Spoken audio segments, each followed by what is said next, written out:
Meskipun proses penyelidikan pidana telah dihentikan oleh Barreskrim Polri dengan kesimpulan bahwa ijazah Presiden ke-7 RI Joko Widodo adalah sah, sejumlah pihak masih melanjutkan upaya hukum melalui jalur perdata.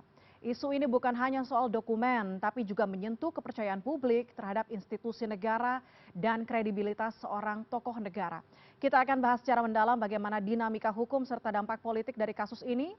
Ada narasumber saya sapa langsung yang pertama ada Rizal Fadilah, Wakil Ketua Tim Pembela Ulama dan Aktivis. Pak Rizal, selamat petang. Selamat petang Mbak Puspa. Dan juga bergabung bersama saya ada Sylvester Matituna, Ketua dari Organisasi Relawan Solidaritas Merah Putih, Relawan Jokowi. Saya sapa langsung Bang Sil, selamat petang. Selamat petang Mbak Puspa dan Pak Rizal. Baik, kami juga mencoba menghubungi ada Henry Satrio sebagai pengamat politik, tapi mungkin nanti bergabung dalam dialog kita. Saya sapa dulu Bapak-Bapak, selamat petang. Kita akan mulai dari Pak Rizal terlebih dahulu. Kita mau bahas soal pokok gugatannya terlebih dahulu Pak Rizal. Sebetulnya bagaimana argumen dari TPUA? Bukti utama apa yang kemudian membuat TPUA yakin bahwa ijazah Presiden Jokowi ini perlu dipersoalkan lebih lanjut di pengadilan perdata? Perkara perdata ya, perdata memang juga sudah pernah diajukan oleh TPUA waktu itu, ya kan, dengan bukti putusan dari pengadilan tinggi Semarang dalam kasus pidana Gus Nur dan Bambang Tri, kemudian diperkuat oleh Mahkamah Agung yang kesimpulan dari TPUA itu bahwa tuduhan terhadap ijazah palsu Pak Jokowi itu belum punya kepastian hukum gitu, bahkan tidak menyentuh itu putusan dugaan yang tadinya tuduhan dari pihak kepolisian, kejaksaan sampai ke pengadilan yang diputus di tingkat pengadilan negeri Surakarta. Jadi bagi kami tentu kami punya bukti. Kedua tentu dari bukti ahli lah, ahli yang telah melakukan penelitian terhadap skripsi Pak Jokowi, lembar pengesahannya, kontennya, juga yang dibandingkan dengan ijazahnya gitu. Jadi ijazahnya sendiri dianalisis, ya kemudian juga skripsinya dianalisis. Nah gabungan dari semuanya itu dijadikan bukti. Tapi ketika proses perdata berjalan, belum masuk ke proses pokok perkara, pengadilan sudah memutuskan ini ongfang perkelar, artinya tidak diterima atau tidak berwenangnya pengadilan gitu, perdata, ini konteks perdata. Sementara yang perdata yang sekarang itu dilakukan oleh pihak lain, ya Dr. Taufik juga perbuatan melawan hukum di Surakarta yang mempermasalahkan ijazah Pak Jokowi yang SMA, juga yang menyentuh yang S1 UGM-nya, itu perdata. Jadi kalau konteks yang ditanyakan masalah-masalah perdata, kurang lebih seperti itu prosesnya. Gitu. Oke, Pak Riza, kalau menanggapi mengenai survei yang menyatakan bahwa ternyata angka yang tidak percaya bahwa ijazah Jokowi palsu ini tinggi, seperti apa dari TPUA? Ya, saya kira itu kan kalau tidak salah ada dua data, data big data, juga mungkin data dari Pak Refli Harun gitu ya, yang menyimpulkan angkanya cukup tinggi, 90% lah untuk kepercayaan itu ya. Tapi itu hasil polling ataupun big data. Saya kira itu mah hanya gambaran saja. Hakikatnya menurut kita bukan itu. Hakikatnya adalah proses-proses hukum yang berjalan di baik itu Barreskrim maupun di Polda Metro Jaya maupun proses hukum perdata, semuanya itu yang kita ikuti dan kita jalankan gitu sampai kepada kesimpulan yang tadi bahwa menurut pihak Barreskrim sudah asli, sudah juga dihentikan. Nah, pihak TPUA masih mempermasalahkan begitu. Antara lain adalah soal keterbukaan, soal transparansi gitu kan, soal kelengkapan informasi, kajian-kajian atau bukti-bukti yang menurut tentu pihak TPUA ini belum maksimal gitu. Oleh TPUA menunjukkan ke Karo Wasidik untuk bisa melakukan gelar perkara ulang atau gelar perkara khusus. Begitu Mbak Puspa. Oke, gelar perkara ulang ataupun gelar perkara khusus ya yang diharapkan. Saya ke Bang Silvester sekarang. Bang Sil, relawan Jokowi pasti punya catatan sendiri soal tuduhan ini ya. Menurut Anda sejauh Ya. mana kemudian tuduhan ini punya dasar? Apakah memang justru ini anggapannya merusak iklim demokrasi selama ini? Ya sebenarnya ini kalau kita lihat kawan-kawan kita ini di TPUA maupun yang menggugat di Sleman, terus di Solo, tidak mempunyai fakta-fakta dan bukti-bukti yang kuat ya. Makanya kemarin Dumas di Mabes Polri akhirnya dihentikan di SP2 Lidik, ya kan? Dengan Mabes Polri sudah begitu banyak menemui daripada para saksi, terus yang kedua bahkan saksi dari TPU itu 4 orang ya, Pak Rijal, Fadila. Yang diminta keterangan Ya. orang. Diminta keterangan, termasuk sebenarnya ada pemanggilan terhadap saudara ketuanya Pak Egy Sujana, tapi Pak Egy Sujana itu lagi sakit ya alasannya. Jadi saya melihat bahwa memang bukti-bukti yang diajukan dari TPUA dan juga gugatan itu sangat prematur ya bukti-buktinya dan tidak kuat, makanya kita mengapresiasi penyelidikan oleh Mabes Polri yang mengatakan bahwa penyelidikan itu melibatkan laboratorium forensik yang mana ijazah Pak Jokowi yang asli itu sudah diselidiki dan hasilnya kalau bahasa hukumnya itu adalah identik ya, identik dengan 3 ijazah asli dari teman-teman angkatan Pak Jokowi ya. Jadi kembali lagi kalau saya melihat begitu banyaknya tempat yang dikunjungi baik di UGM, di sekolah SMA-nya Pak Jokowi, terus sudah menanyakan begitu banyak orang, wajar saya mengatakan bahwa penumas dalam hal ini yang melakukan pengaduan masyarakat di Mabes Polri itu pastinya ditolak ya atau di SP2 Lid saat ini. Dan saya juga harus mengatakan bahwa saat ini Pak Rijal dan kawan-kawan sudah mendatangi Biro Wasidik itu saya pikir lebih cerdas, lebih bagus. Ya, karena daripada Refli Harun ataupun Roy Suryo mengatakan bahwa SP2 Lid atau penyetopan di Mabes Polri itu adalah awal yang biasa-biasa saja, nantinya pengadilan yang membuktikan. Pengadilan mana gitu loh. Jadi Roy Suryo dan juga si Bang Refli harus mengerti bahwa ketika sudah SP2 Lid ini kemungkinan besar sudah tidak akan dilanjutkan. Kecuali jadi dan juga mau masuk pengadilan mana orang udah di stop gitu loh ya. Terus yang kedua saya juga mengatakan bahwa di sini ya kan gugatan baik yang di PN Sleman dan juga di PN Solo kemungkinan besar melihat konstruksi hukum yang ada dan juga apalagi sudah ada pernyataan dari Mabes Polri ijazah Pak Jokowi asli, berdasarkan fakta-fakta dan bukti-bukti hukum yang ada, termasuk juga tidak adanya legal standing daripada para penggugat, baik saudara Muhammad Taufik maupun Komardin, ya kan, saya yakin Pak Rijal tidak mendahului Tuhan dan juga saya melihat konstruksi hukum yang ada kemungkinan akan ditolak atau NO lagi seperti 2 gugatan terdahulu, ya kan, 2 ditolak. Nanti Pak Rijal betulkan kalau nggak salah di PN Solo juga sama di PN Jakarta Pusat. Satu lagi di Petun itu yang dicabut sendiri oleh Bambang Tri dan juga teman-teman yang lain ya. Jadi saya melihat fenomena yang ada karena tidak kuatnya bukti-bukti, maksudnya begini, harusnya kalau Pak Rijal dan Pak Roy Suryo mereka menuduh seseorang mempunyai ijazah palsu, paling nggak sudah memegang bukti ijazah palsunya mana nih? Atau yang asli mana? Terus yang kedua, siapa yang membuat? Tahun berapa ijazah palsu ini dibuat gitu loh, ya kan? Kalau kayak begini berarti mencemarkan nama baik orang, ya kan, dan juga memfitnah orang gitu loh. Nah, itu makanya Pak Jokowi, menurut saya yang akan jalan nantinya itu adalah laporan Pak Jokowi di Polda Metro Jaya. Karena kalau kita melihat bahwa unsur-unsur pidananya itu udah sangat komplit. Tinggal dari penyidik nantinya akan dan kira-kira pasal-pasal mana yang akan dicantumkan termasuk tersangkanya siapa saja. Tapi upaya hukum sah-sah saja dilakukan ya Bang Silvester, walaupun Barreskrim Polri sudah menghentikan bahwa sudah menyatakan bahwa ijazah tersebut adalah sah. Bergabung juga bersama kami sudah ada Henry Satrio, pengamat politik. Nanti kita akan membahas lebih lanjut mengenai ijazah dugaan ijazah palsu ini.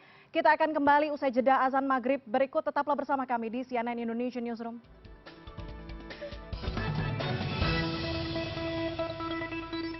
Anda masih di CNN Indonesia Newsroom, masih bergabung juga bersama saya ada 3 narasumber, ada Rizal Fadilah, Wakil Ketua Tim Pembela Ulama dan Aktivis, kemudian ada Sylvester Matituna, Ketua dari Organisasi Relawan Solidaritas Merah Putih atau Relawan Jokowi, kemudian juga baru bergabung ada Henry Satrio, pengamat politik. Saya ke Bang Hensat langsung. Bang Hensat, kalau melihat kasus ini begitu berlanjut lagi. Apa dari pandangan Bang Hensat ini seperti apa? Apakah ini semacam akumulasi kritik di masa kepemimpinan Jokowi jadi puncaknya atau seperti apa? Jadi saya akan membagi menjadi 3 bagian ya. Oke. Kita bicara tentang Pak Jokowi, kita bicara tentang UGM, dan bicara tentang ijazah Jokowi. Nah ini 3 hal yang berbeda. Kalau Pak Jokowi, ya silakan saja nanti dicek rekam jejaknya. Ada yang AB, jadi artinya berubah-berubah, atau ada yang belum terbukti, misalnya seperti SMK atau 11.000 triliun, tapi banyak juga pembangunan yang dilakukan oleh Pak Jokowi, itu hal yang berbeda. UGM ini adalah universitas yang mengeluarkan ijazahnya Pak Jokowi. Saya berpandangan bila sebuah institusi yang mengeluarkan ijazah sudah bicara, maka ya itu yang paling tepat bisa mengatakan itu asli atau tidak. Nah, tentang ijazah Pak Jokowi, saya berkali-kali mengatakan bila UGM sudah mengeluarkan statement bahwa itu asli, kemudian yang bersangkutan kuliah, maka dibandingkan dengan statement polisi sekalipun, statementnya UGM adalah yang paling tinggi menurut saya. Oke. Karena kan dia mengeluarkan si ijazah itu. Jadi kalau sampai kepala jadi kaki, kaki jadi kepala, sebelumnya UGM sudah bilang ini asli, ya udah dia akan bicara asli terus. Maka pada saat UGM mengatakan asli, menurut saya case-nya itu sudah selesai. Nah sekarang yang mau dibuktikan apa? Yang mau dibuktikan adalah ijazahnya Jokowi atau kesalahannya Jokowi. Ini 2 hal yang berbeda menurut saya. Nah terkadang dalam case ini itu tercampur aduk antara Jokowi sebagai presiden ke-7, Jokowi sekarang sudah tidak lagi menjadi presiden, tentang UGM dan tentang ijazah. Tapi kalau sekarang judulnya adalah ijazah dipersoalkan, legitimasi dipertaruhkan, yang dipertaruhkan legitimasinya UGM. Kalau kemudian nanti ternyata palsu gitu ya, misalnya gitu ya, ujung-ujungnya kok palsu ini, UGM-nya mau gimana? Dia mau dibubarkan karena telah pernah mengeluarkan ijazah yang tidak asli, kan nggak gitu juga. Jadi kalau saya pribadi, saya bukan ahli dokumen, tapi kalau si UGM sudah mengatakan bahwa ini asli, yang bersangkutan kuliah, ya udah itu legitimasi UGM, sama seperti kita waktu kuliah kan. Saya kuliah di Unpad, saya kuliah di UI, saya kuliah di BINUS. Setelah itu ijazah-ijazahnya kan dikeluarkan oleh para universitas ini. Saya kan juga percaya bahwa ijazah yang dikeluarkan oleh universitas tempat saya bersekolah itu asli. Jadi kalau sekarang judulnya ijazah dipersoalkan, legitimasi dipertaruhkan, ini Pak Jokowi pasti paham betul yang dipertaruhkan justru bukan dia, tapi UGM, Universitas Gadjah Mada, sebagai lembaga yang mengeluarkan ijazah. Terus kemudian ada lagi nih debat kusir misalnya, wah itu yang di UGM itu orang-orangnya Jokowi semua, jadi dia bisa mengatakan itu asli, padahal nggak asli kan gitu tuh. Ya terserah, itu UGM-nya yang mesti melakukan audit dulu, ini orang-orangnya capable atau tidak bicara. Ini sekarang udah sampai level rektor. Ya sampai level rektor gimana lagi coba? Mau siapa lagi yang lebih tinggi? Apakah kita bertanya kepada tukang fotokopi yang waktu itu memfotokopi ijazah Jokowi? Waktu itu Jokowi datang sendiri nggak? Asli nggak tuh ijazahnya? Nggak bisa gitu juga gitu. Jadi kalau menurut saya, sekarang UGM sudah bilang asli, Pak Jokowi kuliah, ya udah. Nah kalau kemudian mau membuktikan, apa lagi yang mau dibuktikan? Mau membuktikan Pak Jokowinya bohong atau gimana, itu kan beda lagi persoalannya, bukan tentang ijazah yang telah dikeluarkan oleh UGM, menurut saya gitu. Oke, oke. Pak Rizal, menanggapi apa yang disampaikan Bang Hensat, seperti apa tanggapan Anda? Ya, TPUA sudah ke UGM, sebenarnya ingin memastikan apa yang telah dikemukakan oleh pihak UGM.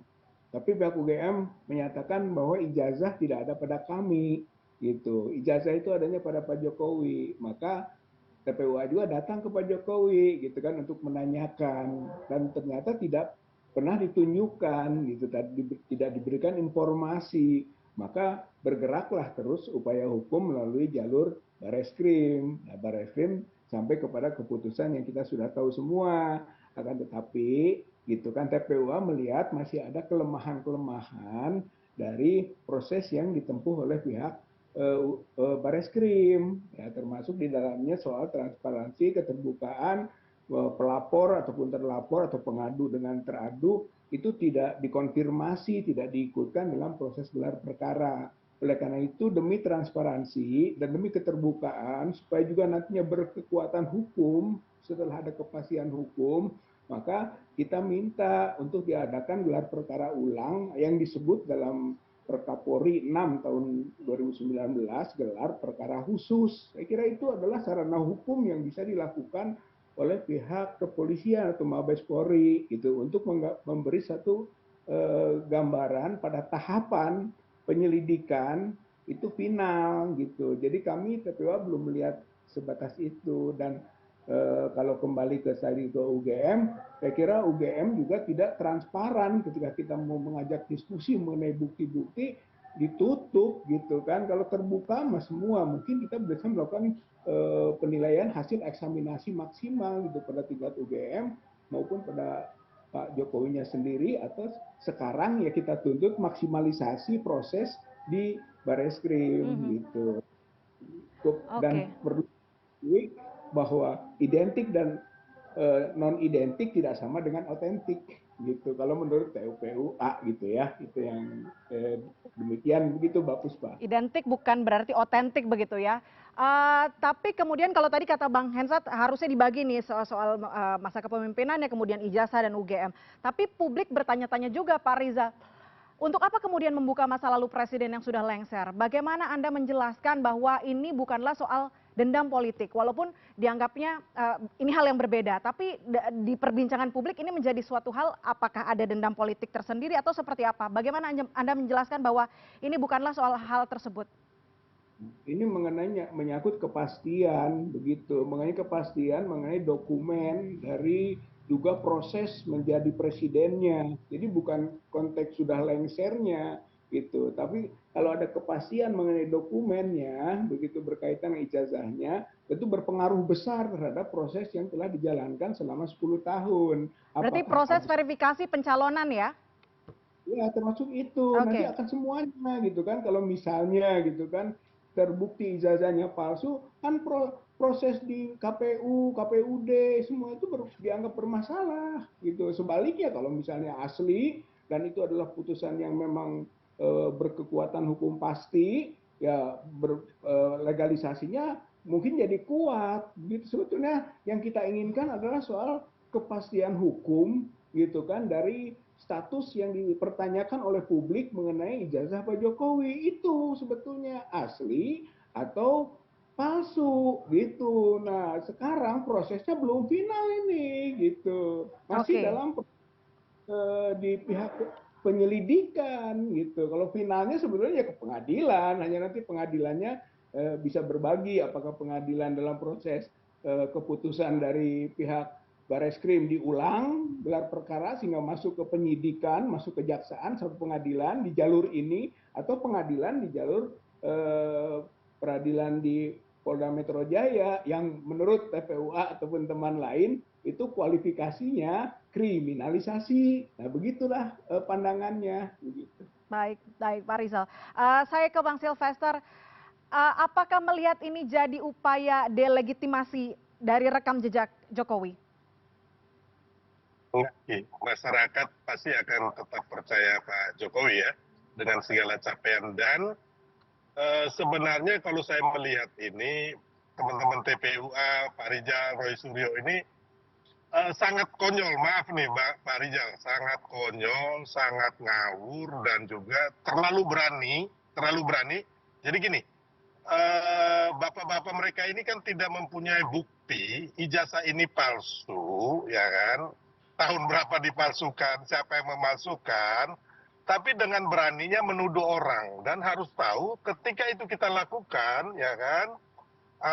Malahan apabila belum ada lagi dinyatakan oleh pengadilan bahwa ijazah ini palsu, bapak-bapak sendiri akan terjerat hukum, ya kan? Di situ ada pencemaran, fitnah dan sebagainya lah.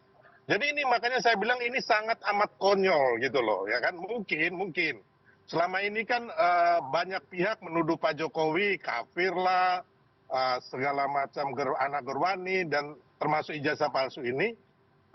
Pak Jokowi mendiamkan, tapi ketika Pak Jokowi mengambil tindakan hukum, ya kan, makanya saya bilang tadi, ini pasti kalau melihat konstruksi hukum yang ada dengan fakta-faktanya, bapak-bapak mereka ini nggak bisa lari, pasti akan terjerat. Dan mengenai ijazah yang bapak-bapak ini persoalkan, kan sudah digugat 2 kali, ya, yang saya bilang tadi, dan 1 di Petun.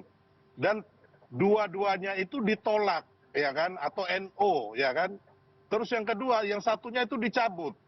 Nah, nanti kita lihat lagi nih, saya bukan Tuhan, tapi saya memprediksi, ya kan, gugatan yang sekarang itu Komradin di Sleman, terus sama siapa Taufik itu di Solo, akan bernasib yang sama Pak Rijal gitu loh. Jadi kembali lagi Pak Rijal mereka ini tidak mempunyai bukti-bukti yang benar-benar valid gitu loh. Kalau menurut saya sampai hari ini nih, saya udah ngomong sama Mas Roy Suryo, bukti-bukti bapak mereka ini nol, ya Pak, sangat prematur dan nol.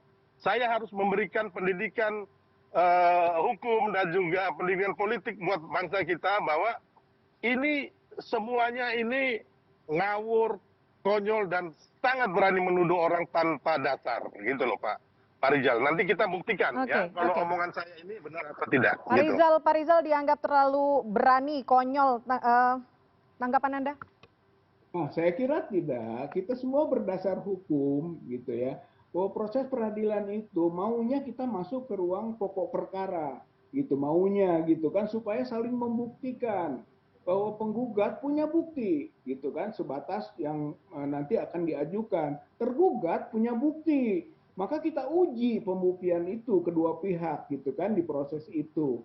Saya kira hal itu adalah hal pertanggungjawaban hukum daripada masing-masingnya. Jadi perdata demikian gitu ya.